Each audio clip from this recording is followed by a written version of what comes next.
So yeah, I was scared. I was scared to the bone. My nose was twitching. It was like, and I couldn't control it. I wasn't in control of even my face and everything, my eyes. Yeah.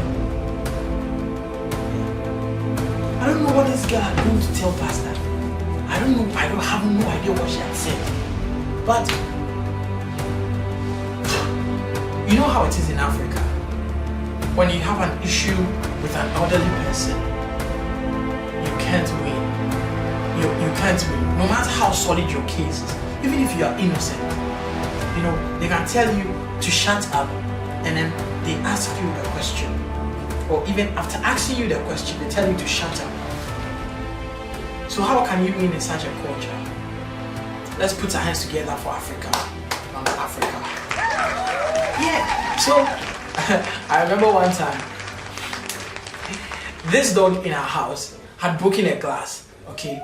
And my mom thought it was me because I often use the glass, you know, don't touch the glass, and then I'll touch it, use to drink this, or even prepare soakings in the glass and all of that. My mom didn't like it. So when she heard that the glass was broken, she came straight for Edwin.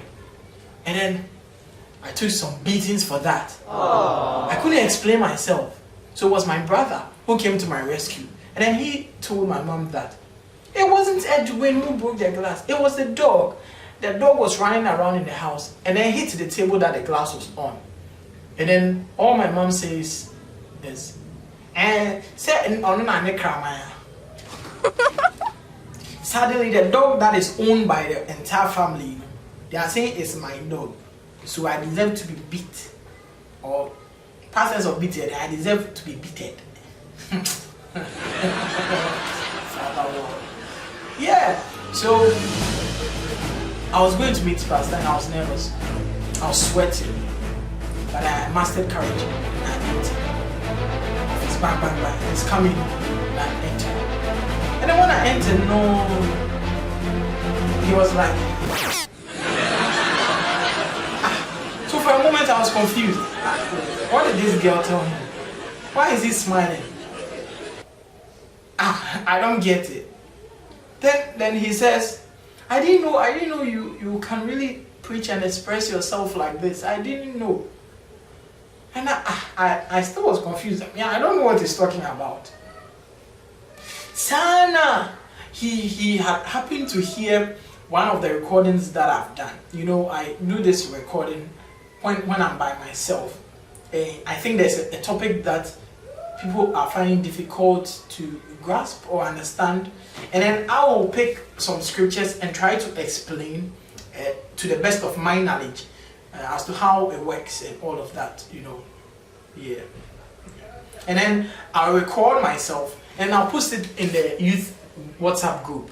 So someone had forwarded one of those messages to Pastor, and so when he heard it, he was like, wow, he didn't know, like, I can express myself like that and explain God's word. Like, I almost said that, and I but I'm worrying in Tiana, you know. But that would be really rude. Don't do that.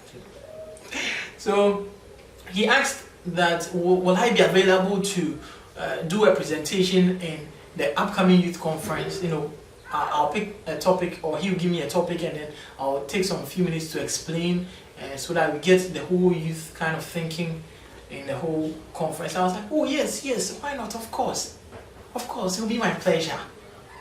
He had no idea how relieved I was that it wasn't about Dora or me taking a jet kill home. Cause I can move. So I left and I was happy. So now I had two things on my mind. First thing was to find what Dora had seen. Because I don't know what that girl had seen, that she's saying that she saw something for my girlfriend in my house. Me. Then the second thing was to explain myself to Samuela. Because I really have to fix it. Aww. I don't have a girlfriend. I don't know. I don't have a girlfriend. Even right now as we are talking, I don't have a girlfriend. If you are interested, please tell me in the comment section. Tell me. Drop your digits. text me, send me a message through my email or something, I'll reply. We will link up and see how things work out. Because I don't have a girlfriend. And if not for the things that I've been doing in my dreams, I can say I'm a virgin. Because after my dream, when you come into my dream there, it's my dream. You understand? It's my dream. So that one, God will not judge us on our dreams, or what we are doing in our dreams, or who we are doing it to in our dreams. You cry that you are watching me. It's not because of God that you are a virgin. It's because you are afraid of pregnancy and you are afraid of HIV. Yes, I've caught you. I've got you. So, in my dream there, if not for that, I would say I was a virgin. So when I got home, I went to stand at where I remember Dora stood. And I turned off the light to see, I faced the direction she was, turned off the light to see what it was that she saw. So, there is this artifact, this framed kind of thing that my daughter gave to me. It was my school daughter, when I was in school. And I haven't thrown it away, I've always had it. And it had this glow thing around it with whole love drawing, and then with love from your daughter, and the inscriptions of love and all of the nice things. It makes me feel special. So I've always kept it. So that is what Dora saw. And she thought that I had a girlfriend. Hey, what kind of jumping to conclusion is this? So I started laughing. Hey, then the next thing was Samuela, right? But before I could think of Samuela, I got a call. When I checked my phone, it was Philip. You remember that offbeat dancer, the one I was getting out of the car that he came to hold me and he was splashing me with sweat and saliva, and you know that guy? Yes, his name is Philip, and he was the one calling. Now, I don't hate him. No, I don't hate that guy, but he's too clingy. I don't know if the word is clingy or clingy, but or you trying or you mind or from. So he's that kind of person that you say yes to so that they leave you alone. They say something and you're like, yes, so that they leave you alone. So one time he had told me that he needed softwares. This guy, after some time, I had to say yes, and I took his laptop, so I'll copy them for him. So it's been a while. I totally forgot. Now when he calls me, I'll be like, later or something. I'll give her an excuse, and I've given like 2 excuses already. So when I saw his call, like, no, I can't pick and then give him another excuse. Aww. I'm not a tailor. Aww. You see, I'm not a phone repairer. Aww. If you're a tailor, no offense, but you have been doing it. You have been telling people that, tomorrow come for it. Oh, I didn't know it was this weekend. I thought he said next week. No, it's all a lie.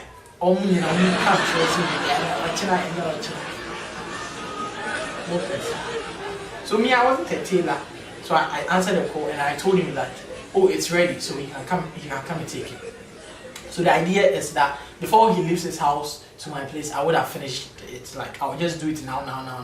Or at least if I'm able to install 2 softwares before he comes there, that would be better than nothing at all, because I've had his laptop for some time. So when I picked up his laptop to try and fix, now I heard my mother calling me. I was already tired, but I know that she was calling because it's Sunday, so she will, give the usual. And I'm going to shed them, son, and I don't know this and that. Come, you won't help around.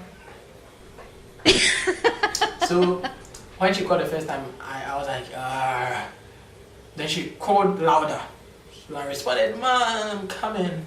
And then, not the coming that you thought.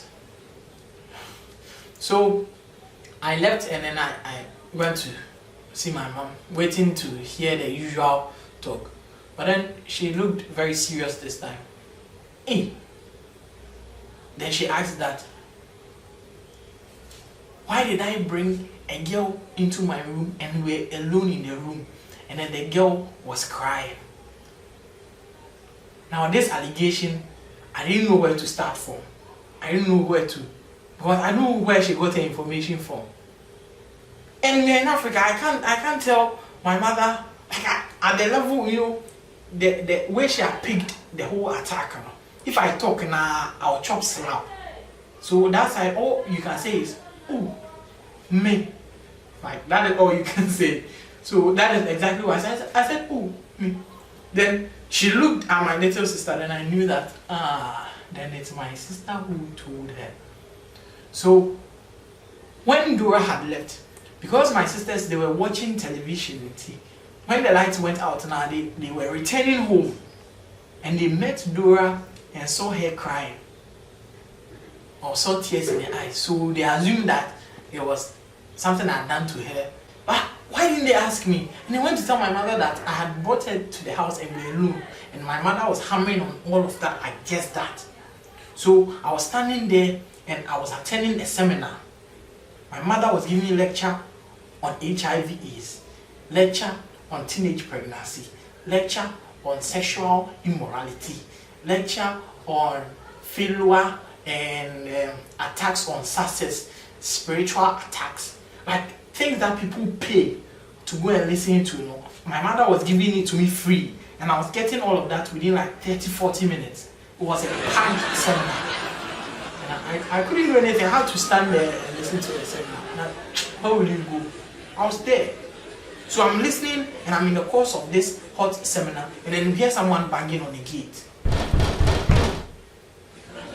Lo and behold, the gate is opened, and guess who? It's Philip. He's coming for his laptop. The one that I said that I finished, you know. Like I said I fixed everything. Like maybe you should come and take, you know. He's coming. So it was when my mom saw that I had gotten a visitor now. She's now excusing me. So as he has come, what will I do? Yeah, he's come to take the laptop. He's come to take it. He's come to take it.